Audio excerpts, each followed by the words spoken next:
Astăzi o să vă arăt câteva pagini dintr-o carte foarte interesantă. Descoperim transporturile de la editura Aramis. Este o carte în care ni se prezintă istoria transportului pe trei categorii: transporturile terestre, transporturile maritime și transporturile aeriene. Am ales din fiecare categorie o selecție de câteva pagini pentru a vedea despre ce este vorba și vă îndemn să o achiziționați. Începem cu transporturile terestre.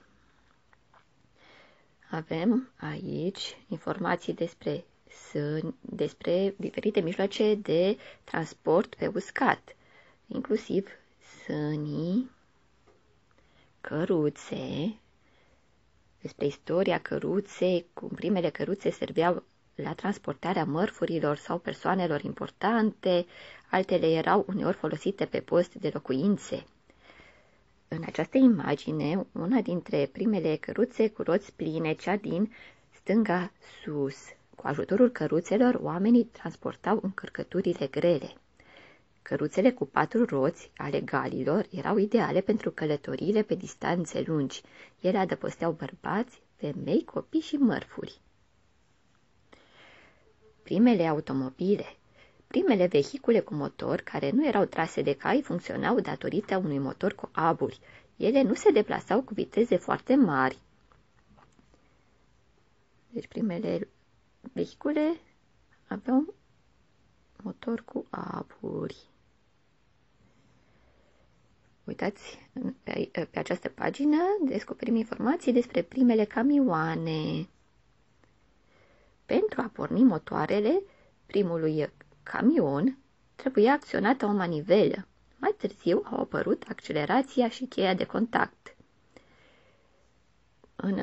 În stânga sus vedem unul dintre primele camioane cu aburi, semăna cu o locomotivă. La început, camioanele cu motor pe benzină erau niște simple căruțe. Apoi, camioanele au fost acoperite, dar pasagerii nu erau adăpostiți. Motorul camionului Ford T era plasat în fața cabinei din lemn.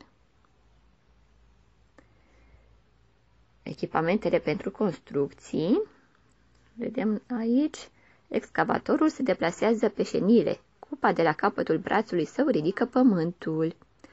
Autobasculanta transportă pământ, nisip, pietriș. Ea se poate bascula pentru a descărca încărcătura. Cu roțile sale mari și pneurile late, acest camion imens poate transporta peste 350 de tone de materiale pe terenuri dificile. Lama buldozerului împinge molozul pentru a pregăti șantierul sau pentru a curăța terenul la finalizarea lucrării.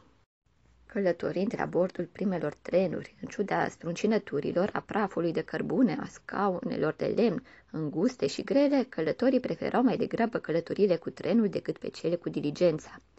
Primele vagoane erau niște diligențe simple atașate unele de altele. Pasagerii, care erau struncinați adesea, călătoreau în interior sau pe acoperiș alături de bagaje.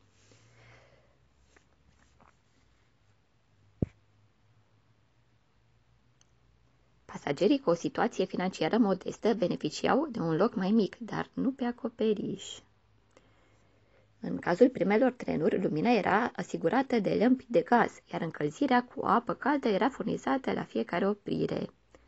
Vagonul, confortabil de clasa 1, semăna cu un salon bine luminat și bine încălzit. În vagoanele de clasa 3, pasagerii stăteau înghesuiți și nu erau adăpostiți de ploaie. Primele trenuri nu aveau culoare de acces, așa că era imposibil să treci dintr-un vagon în altul. Mai târziu s-au inventat vagoanele restaurant pentru a le oferi oamenilor mai bogați o masă bună.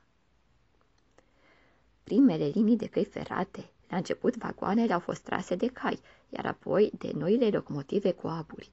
Prima linie de cale ferată lega Stockton de Darlington în Anglia. O locomotivă cu aburi trecea vagoanele de cărbuni și mai târziu pe cele pentru transportul pasagerilor.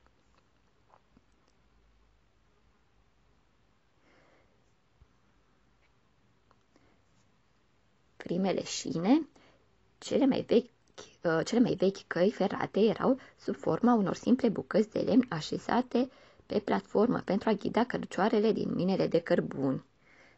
Încă din antichitate, carele mergeau pe rutele trasate anterior pentru ghidarea altor care. În Evul Mediu, vagoanele din minele de cărbuni avansau pe grinzi de lemn paralele. Ne sunt prezentate și cărucioarele pentru copii.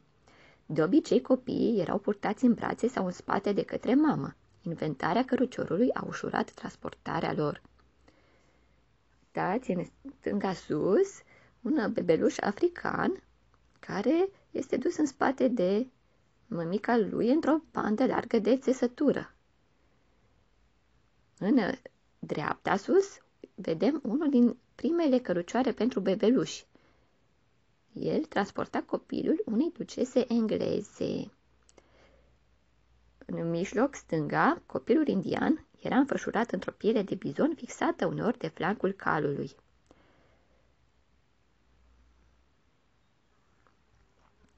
Metroul. Pentru a îmbunătăți traficul în orașe, oamenii au avut ideea de a introduce în circulație trenuri care să circule pe sub pământ prin tuneluri. Prima stație de metrou din lume s-a deschis la Londra. Garniturile erau tractate de locomotive cu aburi. Motoarele lor nu au fost adaptate pentru a nu degaja nici măcar un pic de abur sau de fum.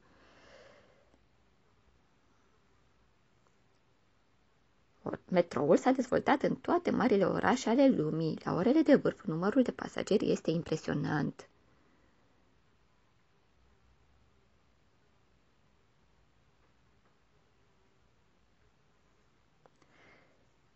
Vedem și tramvaie. Tramvaiele circulau prin oraș pe șine așezate pe șosea. La început erau trase de cai, iar acum sunt electrificate.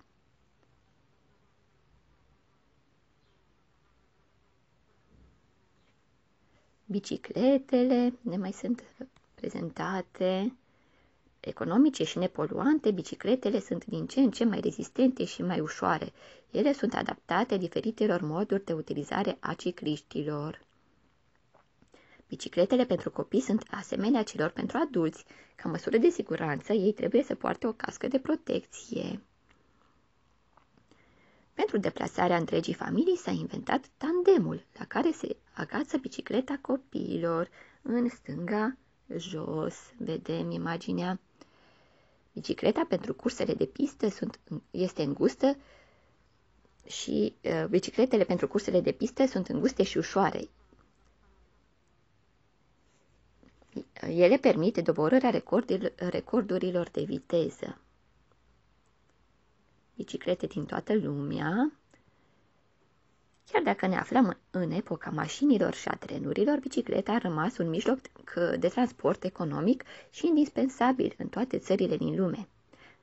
În stânga sus, nu toți chinezii au mașini, astfel toată familia are loc pe aceeași bicicletă.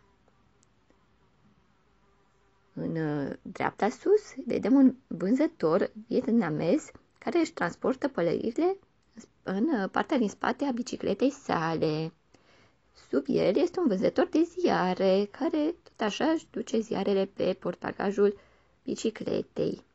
În India, taxiurile sunt vehicule ușoare trase de oameni care merg pe jos, pe biciclete sau pe scutere. Motocicletele polițiștilor. Motocicletele rapide le permit polițiștilor să intervină foarte repede, ei asigurând securitatea pe drumuri, autostrăzi și în orașe. Alte vehicule cu motor, scuterul, snowmobilul. Acum puțin despre transporturile maritime. Vaporul cu aburi. Fiind propulsat de roți mari cu palete, acesta a înlocuit navele cu pânze. Era nevoie de prea mult vânt pentru a înainta. Primele nave cu aburi erau lente și mult prea scumpe față de cele cu pânze. Vaporul Clermont a fost primul care a reușit să fie mai fiabil și mai rapid.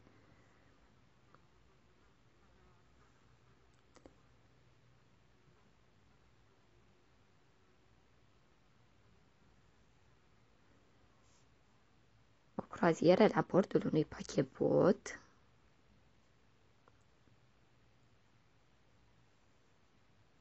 cursele cu bărci, plimbările cu barca. Sunt multe informații interesante, submarinele,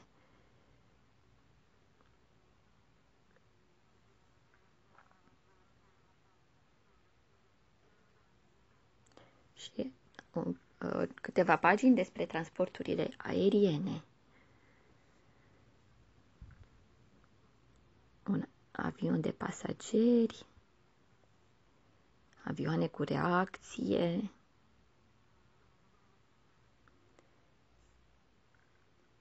uitați, primele tentative de zbor,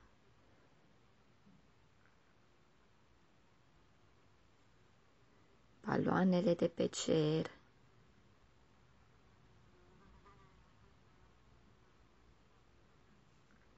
elicopterul,